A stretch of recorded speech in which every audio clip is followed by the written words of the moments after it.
Rejection is not harmless. If you allow it, it will cause infection. So when there is rejection, it needs to be dealt with as quickly as possible. One man looked at me one day and he said, "You have unresolved childhood issues." And I thought, parry that. He doesn't know who he's talking to. That's his opinion. It's God's opinion about me that matters. But later on in life, I realized that I haven't really met anybody who doesn't have childhood issues. So if you're firstborn, there's a certain kind of attack that Satan has fashioned for firstborns. If you're a middle child in a family of 3, 5, 12, 18, that means if there are 18 siblings, that's another kind of problem. That's polygamous childhood issue problem. But if you're in the middle, it's another kind of childhood issue. And I'm not sure that as parents we're skilled to that. That's why it's wonderful to have, on top of your earthly mother and father, you also have your everlasting Father, who is also the wonderful counselor. And he has all might, all power belongs to him. And those issues sometimes wrongly shape the personality otherwise than God intended for the best usage of that person suited to their calling and the purpose of God for their lives.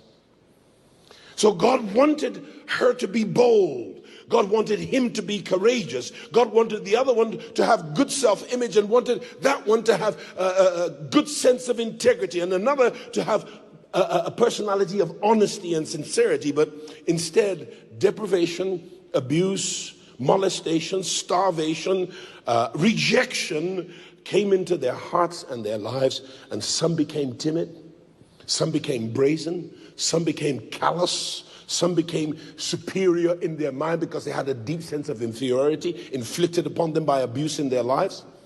And they're hungry for the wrong thing because of recalcitrant childhood problems that were planted there in infancy. And the difficulty about planting is when you plant, the enemy plants and he leaves. But what he planted is growing in the rich and fertile soil of the womb of your possibility. I want to prophesy to somebody this morning.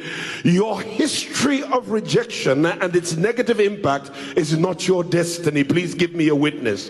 What I'm trying to say is that your past does not have to become your future. And what happened to you doesn't have to stop what God has for you. Can I get a witness, somebody?